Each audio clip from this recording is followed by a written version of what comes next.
todos os domingos.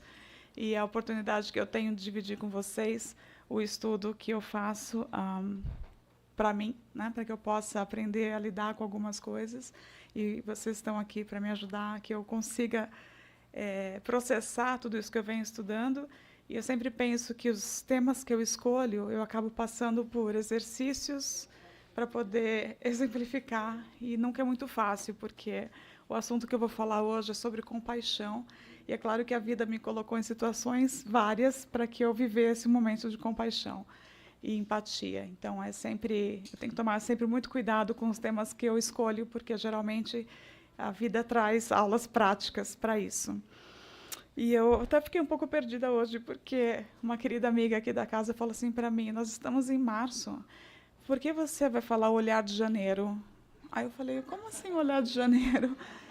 Aí ela falou assim para mim: não é a sua palestra, Olhar de Janeiro? Aí eu falei: meu Deus, não, deixa eu ver, só para quem leu, né? Ela está aqui, mas ela não está prestando atenção. Mas, para quem não leu, Olhar de Jardineiro. E aí vai ter que ficar até o fim para entender o que é isso aí, né? Só para ficar assim, aquele suspense todo. Mas vamos lá. Eu queria trazer para vocês umas pessoas que me inspiraram a entender um pouco para falar sobre compaixão. E, propositalmente, eu não coloquei o nome nas duas aí do meio, porque eu acredito que todos vocês conheçam Gandhi e a Madre Teresa de Calcutá. E quando a gente fala de compaixão, as pessoas que conseguem fazer esse movimento com o outro, com o próximo, a história mostra o que eles fizeram. Às vezes fica um pouco difícil falar, mas eu não sou Madre Teresa, né? Eu não sou Gandhi. Jesus, então? E aí fica um pouco longe assim, essa história de que eles fizeram muito e como se a gente não conseguisse fazer isso, porque a gente ainda, afinal de contas, estamos aqui na luta. Né? E aí uma coisa importante também de lembrar, que aquilo que eu vou falar aqui não é fácil, claro, não é.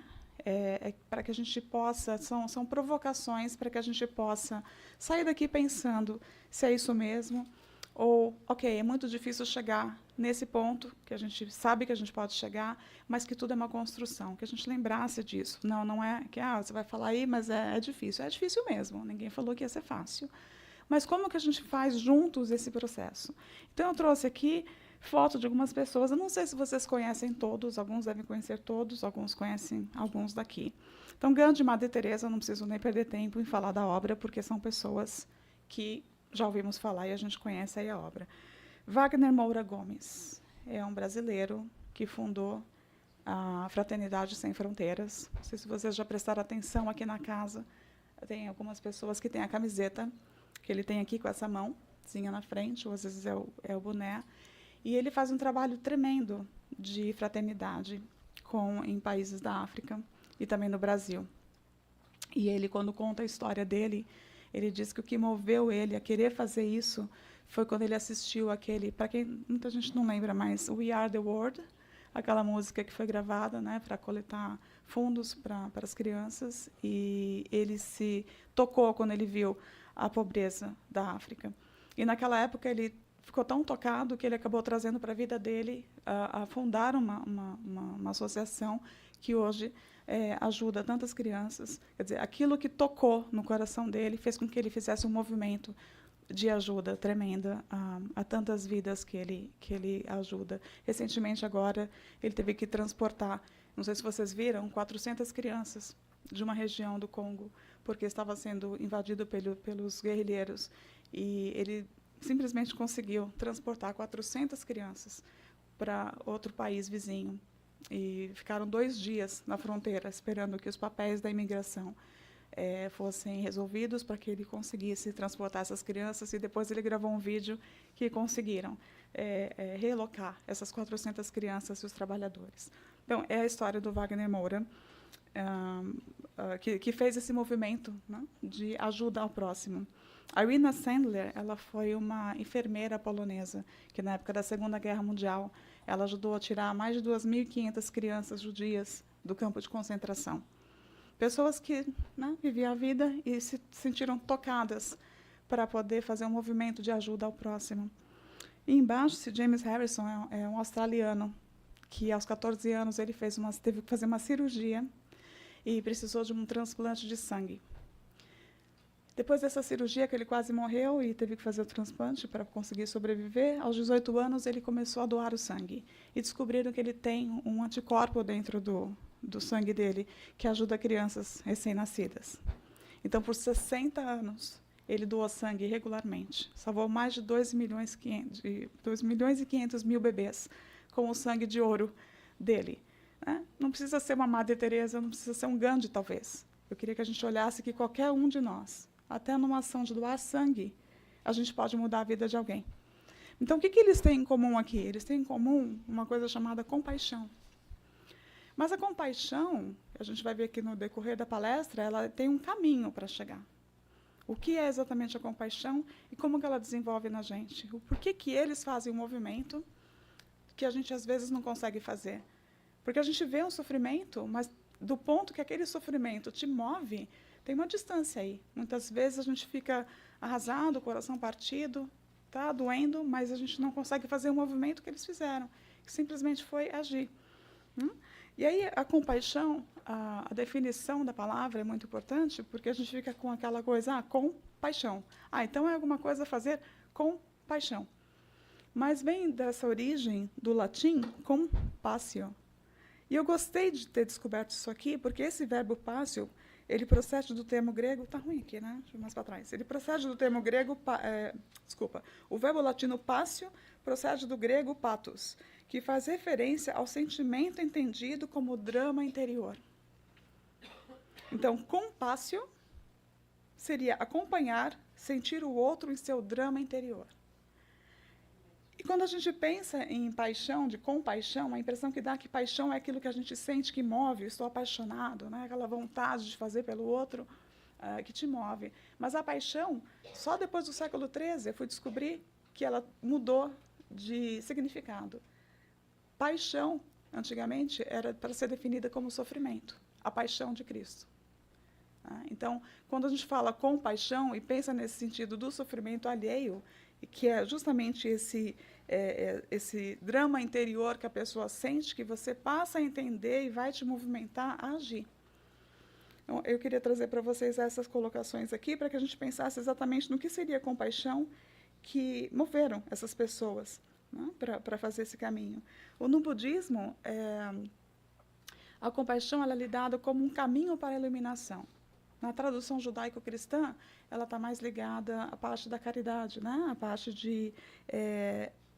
ela está ligada ao amor divino, e não como uma ação, exatamente. Então, a palavra compaixão, ela tem, às vezes, uma colocação que a gente dá uma confundida um pouco com a empatia. Mas compaixão seria o que é empatia? O que é compatia? O que é empatia? O que é compaixão? O que é dó? O que é pena? A gente tem essas coisas meio misturadas. Então, eu queria passar para vocês como a gente chega na compaixão passando pela empatia. Lembrando que quando a gente sente dó e pena, muitas vezes não está ligado ao sentimento puro que vai levar ao amor. Mas muitas vezes dó e pena está ligado a uma situação que a gente sente um pouco de culpa, às vezes. Culpa por quê? Eu vi aquela situação, me tocou, eu sinto, mas eu não consegui ajudar, então eu tenho um pouco de culpa, porque eu não consegui ajudar, então eu fiquei com dó, morri de dó dele. Mas é um pouquinho assim, eu não consegui fazer um movimento de ajudar, então eu fico com dó, fico com pena. Ou então a pena assim, eu precisei mandar uma pessoa embora. Agora eu estou com pena dele, porque agora como ele vai trabalhar? Como ele vai fazer a vida dele? E aí dá um pouquinho de culpa também. Então, dó e pena não é a mesma coisa que empatia, que não vai levar à compaixão. E eu trouxe um vídeo para vocês curtinho, da Brené Brown. Não sei se vocês conhecem a Brené Brown, ela faz um trabalho excelente com relação à vulnerabilidade. Ela tem vários estudos, várias palestras no TED Talk, podcasts. E ela faz uma apresentação sobre a diferença entre empatia e simpatia. O vídeo está em inglês, mas tem a tradução embaixo, ele é bem curtinho. Eu vou passar para vocês. Você pode apagar a luz, por favor?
Luz, câmera, ação. Eu gostei desse videozinho porque traz tanta... Assim, podia parar a palestra aqui, já estava legal, né? Não sei se vou acrescentar muito do que está aqui. Mas para a gente clarificar um pouco empatia e compaixão. E aí, realmente, ela diz lá no vídeo, né? A empatia é sentir com a pessoa. E é um processo. E eu achei esse slide pronto no Google, achei maravilhoso. Eu falei, que bom, não vou poder, né, não preciso fazer esse esquema para mostrar o que eu quero falar para vocês. Agora, é um desafio eu conseguir falar aqui o que a pessoa que fez o slide tinha intenção de falar. Então, eu vou trazer a minha interpretação. E o crédito está aqui embaixo do website, mas por incrível que pareça, o website não abriu. Então, não pude nem colar o conteúdo dela para vocês verem que eu tive que estudar mesmo para conseguir entender isso aqui. Mas que bom que chegou esse gráfico que me facilitou bastante a vida. Então, vamos lá. Existe um processo para a gente despertar a empatia. A gente vem numa evolução de aprendizado, de pensamento, de sentir e depois de agir, né? A gente vai fazer um caminho para conseguir chegar lá e fazer um movimento que aquelas pessoas que eu trouxe no começo fizeram um dia. Então, nesse caminhar aqui, que acho que dá para vocês acompanharem, começando aqui, ó, por esse bonequinho aqui da ponta, onde está escrito estar. É onde a gente se coloca. Porque até a gente chegar numa posição de se incomodar em pensar no outro, a gente vai ter que fazer um processo de despertamento, de localização, de quem eu sou, onde eu estou, o que eu estou fazendo aqui. Então, a gente vai começar ali do momento de onde eu estou, da localização de onde eu estou. O segundo processo seria a gente poder ver, mas quanta coisa que a gente vê que a gente não olha. Quanto sofrimento passa pela frente da gente que a gente não viu. A gente ouviu, mas não olhou, né? Não prestou atenção. Então, vai ter que fazer um movimento aí cognitivo, a empatia ela é cognitiva e também afetiva, da gente perceber esse movimento que está acontecendo com a gente, de um despertar mesmo, de ver, mas aí passar para o segundo passo ali, que é o olhar, prestar atenção no outro, ver o que está acontecendo. A gente fica tão preso, às vezes, naquilo que a gente está vivendo, que realmente... E faz parte, nada que a gente está falando aqui é escrito, né, que, mas é fácil falar, já disse que não é fácil, ou que a gente não possa aprender, ou que a gente não vai desenvolver. Então, a abertura é, eu não consigo fazer isso agora, tudo bem. Não sei em que ponto desse círculo aqui a gente está, ou quando a gente vai e volta nele. Mas é uma caminhada de evolução. Então, quando a gente passa a ver e começa a olhar realmente o outro, a gente desperta que nós não somos os únicos. A criança passa por esse momento, no entanto, né, tudo ela, meu, até que a criança perceba que ela não é, né, existe uma outra pessoa. A mãe é uma outra pessoa, a mãe não é mais extensão dela. E aí vai levando um tempo para a gente perceber isso, que a gente não tem, né, nós somos egocêntricos, egoístas, e está tudo bem, é o processo que a gente vai seguir. Depois desse caminhado, então, da gente ver, olhar, a gente vai deixar-se vulnerável. O que seria isso? A gente conseguir, diante do outro, do sofrimento do outro, nos sentir com o outro, a gente identificar na gente as nossas vulnerabilidades para conseguir achar aquilo que ela falou. Eu só consigo me conectar com o outro quando eu acho no outro alguma coisa que eu já consigo conectar. Porque como é que eu vou sentir, de verdade, uma posição que o outro está de um luto ou de fome, se eu não sentir dentro de mim sentimentos, sensações parecidas? Eu não vou conseguir me conectar. Então, nessa vulnerabilidade, cabe o autoconhecimento para que eu ache em mim alguma coisa que vai ressonar com outra pessoa. Além do fato da gente se espelhar no outro também, né? Coisas que a gente vê no outro que está na gente, que a gente está só espelhando. Mas eu estou falando no sentido realmente da gente conectar com as coisas que a gente tem na gente, que eu vou entender de sofrer com o outro. Eu não vou entender o que é essa dor. Não é engraçado quando o dentista fala assim para a gente, não vai doer nada? Em que proporção da escala ele está falando que não vai doer nada? Porque, né? Aí você fala, ele mentiu, não vai doer nada. Doeu, não doeu nele, mas doeu. Mas ele sabe, ele já fala, não vai doer, que é para ver se ele faz um Jedi com a gente e fala, né, uma hipnose ali. Mas você entende que é uma sensação assim de você realmente entender que você não vai sentir aquela dor. Mas você consegue um pouco entender aquela dor porque você achou em você alguma coisa parecida. E isso leva ao outro quadradinho ali do livrinho, criar uma narrativa pessoal. E aí eu fui tentar entender, lembra, eu peguei isso aqui pronto, fui tentar entender o que a pessoa fez. Mas foi interessante, porque a narrativa pessoal, ela é a sua história. E aí a gente tem um pouco de um risco. Quando você vai falar com a pessoa e ela te conta uma história que ela está sofrendo, e a sua narrativa pessoal, você passou por aquilo. Então, tem duas formas. Ou você usa a sua narrativa pessoal para se conectar e ter empatia com aquela pessoa, ou você pode usar aquilo para falar para a pessoa, olha, eu também passei por isso. O cuidado é não deixar que a nossa narrativa pessoal passe por cima da história da pessoa que a gente está ouvindo. Porque senão a gente sai dela e volta para a gente. Ah, eu perdi meu emprego. Não, você não sabe que eu também perdi também uma vez. Eu nem vou te contar. Aí a gente começa a contar a nossa história. E é difícil sair desse lugar e também, né, de novo, a gente está aprendendo, a gente vai ficando mais lúcido e a gente vai prestando mais atenção e a gente até quer falar, nossa, eu também, o meu foi pior, porque o meu você nem sabe. Eu perdi emprego e ainda por cima perdi, sei lá, né, desmanchei com meu namorado, alguma coisa assim. Então, esse caminhar, essa narrativa, ela é importante para que a gente ache na gente uma história e que a gente possa até usar isso para que aquela pessoa sinta que eu superei ou que eu posso dividir como eu superei. Mas nunca que substitua que naquele momento você está disposto a ouvir o outro e que a sua história não faça sombra na história do outro. Né? E aí, o que vai acontecer ali embaixo? Vai despertar a sensação. Então, aí você começa, quando você faz esse caminhar todo de despertar, você vai sentir um pouco mais aquilo e vai se conectar, que é no finalzinho, que simplesmente, às vezes, só um abraço, você já se conectou com a pessoa. Mas para chegar no abraço, nessa conexão, vai precisar que a gente tenha esse despertar, para que a gente faça o movimento. E quando a gente faz a conexão, viu que a flechinha ali, ela se divide na reflexão e na ação. Então, a gente tem duas escolhas. A gente pode fazer toda essa caminhada aqui e ficar só refletindo, puxa, que legal, eu já entendi que é empatia, já sei como é que faz, eu sei que eu vou prestar mais atenção no outro, eu sei que eu vou prestar atenção. E tudo isso aqui que a gente está falando do outro, lembre-se que tudo isso cabe com a gente. A gente tem que fazer isso com a gente também. Então, é se olhar também, é prestar atenção com a gente, é entender as histórias que eu já vivi, usar cada ponto desse aqui para a gente mesmo, na nossa vulnerabilidade, na nossa narrativa pessoal, em coisas que a gente já superou lá atrás. Então, a nossa narrativa pessoal pode ser usada com a gente mesmo. Ah, eu estou com medo porque agora eu perdi meu emprego. Sim, mas se eu perdi lá atrás já, eu também já tenho essa história comigo. Eu posso buscar em mim também esse sentimento de empatia comigo mesma. Ah, eu briguei com meu filho, eu perdi a paciência. Tá, mas, puxa, quanta coisa que eu fiz. Ou eu estava cansada, ou eu também me entendo que eu estou aprendendo a ser mãe. Eu sempre brincava com a minha filha, eu também estou aprendendo a ser mãe. Desculpa, né? Faz parte do meu aprendizado. E aí eu descobri que a gente aprende a ser mãe de criança, adolescente e mãe de adulto. Eu estou na fase de mãe de adulto. E a gente acha que mais fácil... Né? Quando crescer fica mais fácil. Não sei se fica tão fácil. Mas, de qualquer forma, é legal a gente se perceber assim. Isso faz parte da empatia com a gente mesmo, de entender esse processo. Quando a gente chega lá, eu só deixei embaixo um pouco na dúvida de ficar na origem da palavra empatia, está muito próxima da palavra compaixão, que é do grego, o pathos está lá envolvido também, que é o consentimento, ou seja, você vai aprender a ter o sentimento, mas começa lá atrás com a empatia.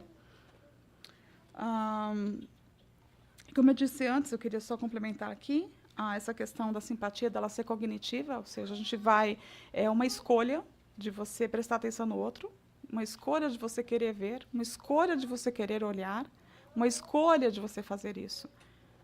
Porque a gente primeiro pensa, para depois a gente sentir realmente, e depois que a gente sente, a gente vai agir. Esse é um processo natural. E tem um livro psicografado, o espírito chama Hamed, o médium é Francisco Espírito Santo, chama Os Prazeres da Alma. Ele tem 2 capítulos sobre compaixão. Ele fala uma coisa bem interessante. Ele fala que, só para a gente fechar no assunto, ele que traz a questão da dó e da pena, que ele vai dizer que ter dó aprende-se socialmente. Quando temos dó ou pena de alguém, é porque acreditamos que essa criatura é impotente e inferior, e que sem a nossa ajuda não será capaz de resolver sua problemática existencial. Em outras palavras, subentende-se, sinto-me mais poderoso, importante, eficiente e superior em relação a ela. Eu estava ouvindo a monja Coen, é uma budista. Ela estava falando que ela tinha estava no processo de estudo para ser monge, e ela decidiu que todos os dias ela ia fazer uma ação boa. E naquele dia ela saiu da escola e disse que tinha uma pessoa na cadeira de rodas para atravessar a rua. E ela ficou super feliz. Ela falou, agora é a minha chance de mostrar que eu vou fazer uma ação boa. Foi lá e empurrou a mulher, atravessou a mulher com a cadeira de rodas. A mulher ficou super brava com ela. Virou para ela e falou assim, por que você fez isso? Ela falou, não, porque eu estou querendo te ajudar. Eu quis fazer uma ação boa, não, desculpa. A mulher falou assim, é a primeira vez que eu saio de casa com a minha cadeira de rodas. Eu quero ter autonomia. Você tirou minha autonomia de andar com a minha cadeira de rodas. Para a gente ver que, muitas vezes, ao olhar do outro, não é a compaixão. Mas a gente é movido, muitas vezes, por dó ou por pena. Eu quero fazer isso, porque eu quero ser bom, eu quero ajudar, mas a gente não respeita a necessidade daquela pessoa, ou não vê naquela pessoa a capacidade de poder fazer sozinha. Então, é muita coisa para a gente pensar um pouco no movimento que a gente faz, para não pensar que é tudo a mesma coisa. Ah, eu morro de dó. O que está me levando a sentir aquele morro de dó? Ah, eu tenho uma pena. E lembra, a gente tem uma visão espiritualista aqui. Aquela pessoa que está numa cadeira de rodas, ou aquela pessoa que está passando por uma situação, ela está envolvida naquele roteiro. Ela tem... não é por acaso. Ela não tirou, né, o galinho lá, como é que faz quando a gente brinca, tira o galinho menor e perdeu. E ela agora tem esse problema. Não, o olhar é um pouco diferente com o outro. Então, esse cuidado também de não incapacitar o outro na sua forma de querer ajudar ou passar por cima baseado nesse sentimento. O Hamed, esse espírito, vai dizer que, por outro lado, o sentimento de compaixão provém das profundezas da alma, envolve o sofredor em um clima de generosidade, utilizando como forma de ajuda a solidariedade. Na atitude compassiva, a criatura vê o necessitado de igual para igual. Então, é uma visão importante também, para a gente não olhar o outro como, ai, tadinho dele, né? Ele não conseguiu. Ah, então eu consigo, eu sou melhor. Não. Ele não está nesse momento, mas ele tem lá dentro dele uma capacidade de fazer. Eu preciso olhar o outro de igual para igual, uma capacidade que está lá dentro dele. Isso é bem importante nisso. E eu trouxe esse texto aqui, não sei se para vocês ficou muito pequeno, eu vou ler aqui, porque eu achei que define para a gente passar da empatia para a próxima etapa. Empatia não é sentir pelo outro, mas sentir com o outro. Quando a gente lê o roteiro de outra vida. É ser ator em outro palco. É compreender. É não dizer, eu sei como você se sente. O dentista lembra? Não vai doer nada. É quando a gente não diminui a dor do outro. É descer até o fundo do poço e fazer companhia para quem precisa. Não é ser herói, é ser amigo. É saber abraçar a alma. E eu achei muito bonito a gente pensar que até então é empatia. Até então, em determinado grau, a gente consegue fazer. Todos nós conseguimos fazer. Só que quando a gente chega na compaixão, a compaixão ela já é a empatia em ação. Até então, você passou naquele ponto da empatia. Quando você chega na compaixão, lembra que naquele quadrinho falava que você vai partir para a ação. Enquanto você não está agindo em favor de alguém, você não está ainda exercitando a compaixão. E eu trouxe como exemplo, não só porque eu acredito que ele é um exemplo para mim muito importante naquilo que ele viveu, naquilo que ele exemplificou, mas dentro da nossa doutrina, a gente lê no Livro dos Espíritos que ele nos foi concedido, é explicado para a gente que Jesus é o tipo de perfeição moral a que a humanidade pode aspirar na Terra. Então, eu trouxe não como pessoal, mas como pela própria doutrina, o que os Espíritos nos dizem para a gente se espelhar. E ele foi interessante porque ele colocou humanidade na Terra, querendo dizer que existem outros mundos, existem outros Cristos, e que existe, né, uma infinita evolução de planetas e de seres crísticos. Mas a gente vai falar de Jesus. Então, ele fez, quando a gente lê o Novo Testamento, inúmeras histórias sobre Jesus, onde ele exercitou a empatia, porque ele foi movido, e na Bíblia fala várias vezes, movido pela compaixão. A compaixão, ela nos move, exige que a gente faça um movimento com relação ao outro. E as passagens que Jesus, né, que fala sobre Jesus, desde realmente o sofrimento, desde chorar pela morte de Lázaro, sabendo que Lázaro nem estava morto ali, né? mas chorou, sentiu, teve compaixão pela família, passa pelo momento que ele dividiu as bodas de Canaã, que os noivos não tinham mais vinho, e ele foi lá e é um super bom amigo, né, transforma a água em vinho. Quer dizer, a compaixão de Jesus, a ação dele com todos que ele passou. E o que tinha Jesus aqui? Ele tinha o olhar, né? Jesus, ele olhava a pessoa. Ele olhava, ele conseguia fazer esse movimento de olhar a pessoa, prestar atenção nela, o que você precisa, como eu posso te ajudar, perceber esse sofrimento, ouvir, porque ele dava oportunidade. Eu tenho certeza que Jesus não ia empurrar a cadeira de roda sem perguntar: o que eu posso fazer por você? De repente, a mulher da cadeira de rodas, a necessidade dela não era ser empurrada para atravessar a rua. Ela estava feliz, porque ela tinha a capacidade de poder se mover naquele momento. E aí, como Jesus usava tudo isso em torno da pessoa, a gente tem a parábola do bom samaritano, que fala sobre essa compaixão. Aquele que ajudou foi aquele que teve compaixão. Foi justamente o viajante que estava passando e foi tomado dessa compaixão. Então, né, não passa e fica pensando o que poderia fazer, faz. Todas aquelas pessoas que eu coloquei ali. É tocado de uma forma que não tem outra saída, a pessoa só pode fazer. Então, a compaixão é receita de luz para a ascensão da alma aos reinos divinos. O budismo vê assim também, que a compaixão é o seu caminho para a iluminação. O cristianismo também. O amor cristão passa pela compaixão. Então, esse texto de Emmanuel, ele vai nos dizer que, entretanto, de algum modo, se assemelha à prescrição médica em relação à saúde. Para que ela atinja os efeitos precisos em nós mesmos, não basta se grave com segurança e precisão no pergaminho de nossos sentimentos. É preciso nos disponhamos a usá-la. É igual um remédio, se não tomar, não vai fazer efeito. Se a gente não exercitar a nossa empatia e depois ela se transformar numa compaixão e a gente agir, não adianta. Não fizer a prática disso, não adianta. É um pouquinho cada dia. Então quer dizer, eu estava falando com uma amiga ontem sobre a palestra, ela falou assim para mim, então quer dizer que se eu tiver um mendigo na rua, eu tenho que trazer para minha casa. Aí eu fiquei pensando, eu falei, não é isso que eu estou querendo dizer. Não vai resolver o problema dele você pegar ele e trazer para sua casa. Eventualmente, num período de tempo, sim. Mas a questão, lembra, a gente não está olhando o indivíduo com dó ou com pena, em que ele não tem a capacidade de se manter ou de ser digno. A gente está olhando o indivíduo com a capacidade que ele tem de se recuperar. Então, o olhar não é eu vou trazer um mendigo para minha casa, vou dar comida e acabou. O olhar seria, quando a gente é movido pela compaixão, é fazer o que as pessoas fizeram. Você faz num prol maior.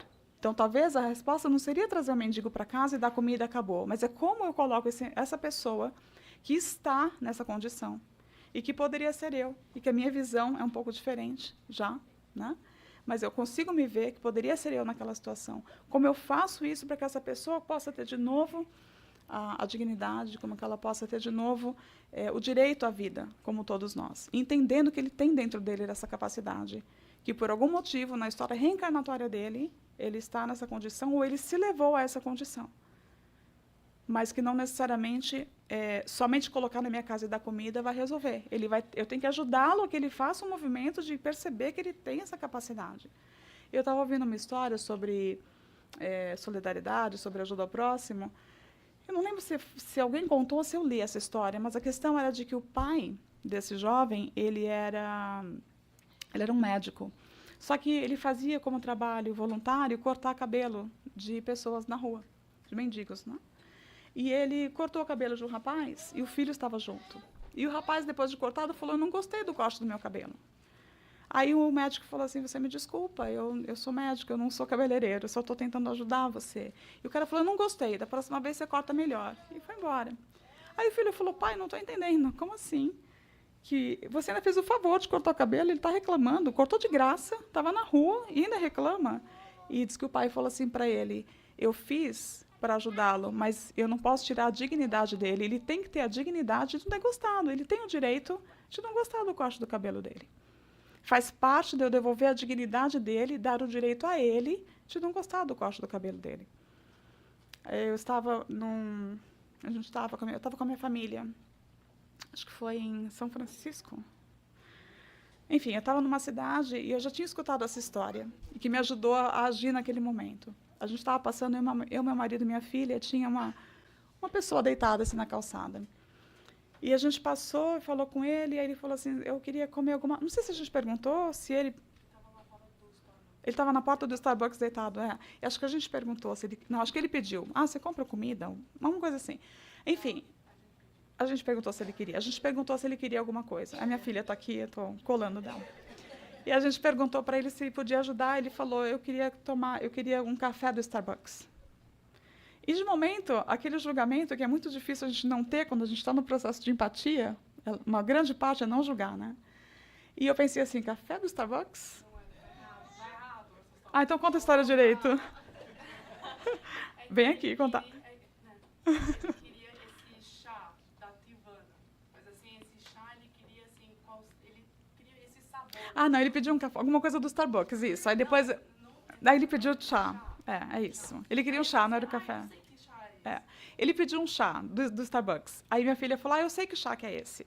E eu pensei assim, falei, bom, mas que cara mais específico. Ele quer uma coisa do Starbucks e aquele chá específico.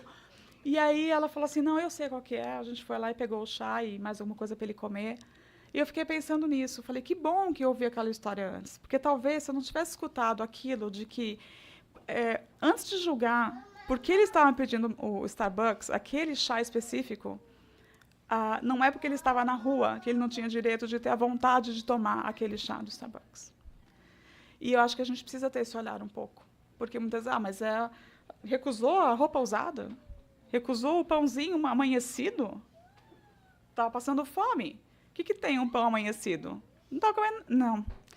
Esse olhar da compaixão faz com que você olhe o outro que ele tem sim, porque poderia ser a gente, porque a gente pode estar numa situação assim. Então, é bacana a gente pensar nisso tudo, né? Então, a compaixão é a ação daquela empatia lá atrás. E aí, para poder, né, colocar uma frase naquilo que eu estou tentando passar para vocês, quem já me conhece sabe, eu adoro quando eu acho que eu estou pensando lá na obra, porque daí eu falo, olha que legal, era que eu estava pensando antes de chegar aqui. A compaixão é celeste precursor da caridade. Porque depois que a gente faz o caminho da empatia para a compaixão, só nos resta fazer a caridade. É normal, é um processo que vai acontecer. Primeira das virtudes que a tem por irmã e cujos benefícios ela prepara e enobrece. Então, eu vou ler um trechinho é um trecho também do próprio Hamed, que está no livro sobre os prazeres da alma. Ele vai dizer que compaixão é permitir que as pessoas à nossa volta aprendam a se desenvolver, solucionando suas dificuldades por si mesmas. Então, não é inabilitar ninguém, mas que a gente acredite que ela possa resolver por elas mesmas. O ser compassivo não invade a vida alheia. Vamos lembrar disso. A gente não vai forçar ninguém a fazer nada porque a gente acha que é melhor para ela, incluindo o filho. E quem? A mãe, a sogra, o marido. Os indivíduos só mudam quando estão prontos para mudar, incluindo a gente. Lembra, tudo que a gente está pensando no outro cabe para a gente primeiro. A gente tem que lembrar disso para a gente. Cada pessoa é uma obra-prima de Deus, e quando subestimamos a força divina que há no outro, nossos relacionamentos ficam anêmicos e áridos. A compaixão salvaguarda a liberdade de sentir, pensar e agir. Lembra? Sentir, pensar e agir. Assim, sentimos, pensamos, agimos, tudo numa... Tem que fazer sentido como a gente... Não dá para a gente pensar, a gente sentir e agir diferente. É uma construção que caminha junto, né? Tem que ser assim. Então, eu vou voltar naquele quadrinho lá de novo, que eu achei que foi um presente. Esse slide pronto, para mim, foi um presente. Assim, falei, não, olha, a menina está... Pensaram assim, coitada, está sem tempo de montar um slide, vamos achar um slide pronto para ela. Mas é porque eu quero que agora, falando tudo isso, vocês olhem lá nesse processo. Ver, olhar, deixar-se vulnerável, criar uma narrativa pessoal, despertar uma sensação, conexão, reflexão e ação. E o próximo quadrinho é a caridade. Porque tudo isso aqui vai fazer com que a gente se mova em caridade. Mas a caridade, será que é só material? A gente vem estudando que não, né? Que é óbvio que a material é importante, sim, a gente tem que prestar atenção na ajuda ao próximo, naquilo que ele não tem a capacidade ainda de conseguir. Mas a proposta da caridade que os Espíritos nos trazem, de novo no exemplo de Jesus, é a caridade que ele falava, que a gente conhece que é o BIP, né? Que é a benevolência, indulgência e perdão. Então, quando a gente move por compaixão, a gente faz esse caminho de mover assim. Então, olhar com o outro, porque tudo isso na compaixão, a gente fala assim, eu vou ter compaixão e vou ajudar o próximo, mas como eu vou ajudar o próximo? Só com bens materiais? Não. Quando eu tenho a benevolência para com todos, quando eu tenho a bondade, quando eu vejo o bem no outro, eu estou agindo com benevolência. Já é uma caridade. Em pensar que o outro não teve, às vezes, a gente tem que considerar, não teve a intenção de. Ele não sabia como fazer. A gente gosta que nos desculpem quando a gente também não tinha intenção. Então, olhar para o outro com essa benevolência, que o outro está num processo e que, de repente, ele não fez aquilo de propósito, ou você não é o centro do mundo, e não fez porque é você, e ele mirou e falou, agora eu vou fazer, porque agora é Estela. Né? Não é isso. A indulgência, que seria a tolerância e compreensão. Então, indulgência para as imperfeições dos outros. E tudo isso porque a gente gostaria que fizessem com a gente também. Esse é o primeiro medidor. Fazer ao outro o que a gente não gostaria que fizessem com a gente. Começa assim o conflito, não aprender empatia ainda. Foi excesso de empatia.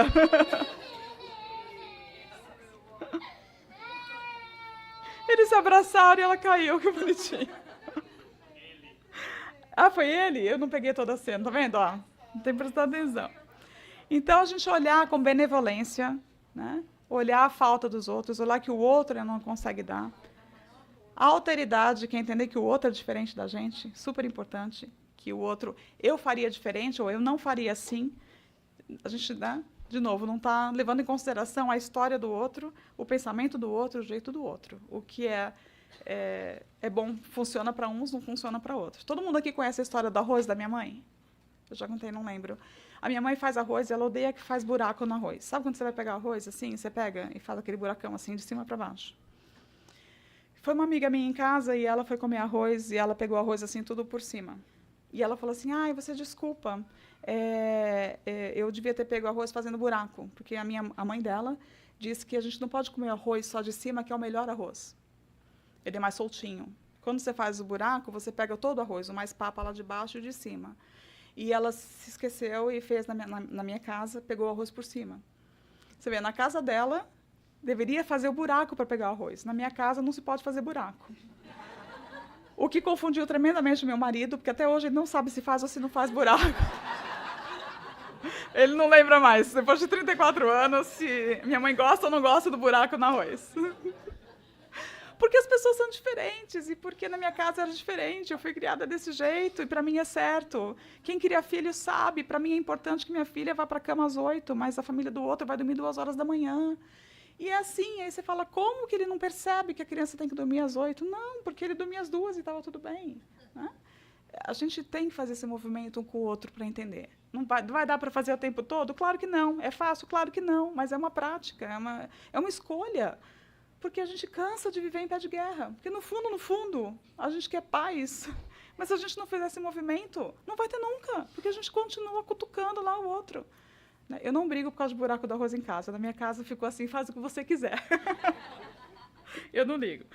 Mas essa benevolência, essa indulgência, né? essa tolerância e compreensão do outro é importante também. E o perdão das ofensas, que, se a gente está falando de dificuldade, na hora que chega no perdão, a gente até mexe um pouquinho e fala assim, o perdão, eu consigo talvez a benevolência, a indulgência, mas quando chega no perdão, é meio complicado. Mas o perdão das ofensas alheias. O perdão, não o esquecimento. Porque a gente confunde, né? Como é que eu vou esquecer o que me fizeram? Não vai. Não vai. Mas você pode escolher liberar esse peso, porque, no final das contas, a falta do perdão é a gente que fica. Eu não sei quem é casado se sabe quando a gente fica, assim, ruminando coisas. E daí eu vou falar com meu marido, ele fala, você está pensando nisso ainda? Ele já esqueceu. Então, assim, eu estou chateada e não perdoo de uma coisa que ele nem lembra que ele fez. E pode ficar alguns dias assim. Então, alguém deve ter pensado, o que tudo isso tem a ver com esse olhar de jardineiro, né? Eu estou feliz que vocês pensaram nisso e ficaram até o fim. Que isso aqui foi de propósito, realmente. Não, porque dentro do que eu estava estudando, tem um budista que deu uma palestra e ele comparou a compaixão com a planta. ele comparou que é como se você tivesse uma planta dentro da sua casa, num vaso, num canto. E uma pessoa chega para te visitar e ela olha aquela planta e fala, não gostei dessa planta. Nossa, que planta sem graça. Não gostei, olhei e não gostei da planta. E a gente é movido pela nossa impressão. Não gostei daquela pessoa, não gostei. Não sei, alguma coisa nela eu não gostei. Mas a gente não faz o processo de pensar, e ele dá o exemplo seguinte, e se a gente pensasse, não como aquela planta se parece, mas será que ela está feliz aqui dentro desse apartamento? Será que ela sente falta da luz do sol direto? Será que ela sente falta da chuva? Será que ela não sente falta de estar em volta de outras plantinhas? Nossa, ela está tão caidinha, será que ela não foi bem cuidada? Então, a comparação da compaixão, quando a gente vê o outro, não gostei, porque ele fez assim, ou porque ela age desse jeito. Sim, mas a gente para pensar na história daquela pessoa, o que ela passou, né? E se põe na posição de que eu não faço, nunca fiz, não vou fazer, esquecendo que a gente já pode ter feito pior. Porque esse caminho, essa posição, esse lugar também é importante. Eu não faço talvez agora, mas será que eu não faria? Então, quando ele faz essa comparação do bom jardineiro com a planta, que eu queria trazer para vocês aqui, porque eu gostaria que vocês saíssem daqui exercitando o olhar do jardineiro com o outro, uns com os outros. Para que a gente olhe o outro, não gostei da plantinha. Mas, e essa plantinha precisa do quê? Será que essa plantinha vem sendo castigada? Será que ela está lá abandonada num cantinho? O que eu posso fazer para ajudar com essa plantinha? E acho que mais que isso, olhar para aquela plantinha e pensar como o jardineiro pensa. Vai dar flor e vai dar fruto. É uma questão de estação. A potencialidade dentro da planta. Então, quando eu trouxe para vocês pensarem na visão do jardineiro, a proposta fosse que a gente fizesse o exercício nessa próxima semana e nas próximas, quando der. Porque tem dia que a gente arranca matinho também, né? Mas o dia que a gente não conseguir, que a gente fizesse a escolha de tentar lembrar desse lugar do outro, para que a gente faça o movimento, para que um dia internalize na gente a compaixão de um tanto que a gente haja sem pensar nisso tudo. Já está na gente, isso da gente fazer. E lembrando que não só com o outro, mas o olhar desse jardineiro pela gente, por aquilo que a gente pode ser, por aquilo que a gente pode dar de frutos, por aquilo que a gente pode expandir, crescer e fazer sombra, dar sombra para os outros e ajudar, para que a gente possa desenvolver isso, e principalmente no nosso coração. Então, eu queria deixar vocês com essa visão de jardineiro e que vocês lembrassem dessa frase aqui. O coração é como um jardim. Ele pode cultivar a compaixão ou medo, ressentimento ou amor. Que sementes você plantará lá? Bom dia para vocês, um bom domingo. Obrigada.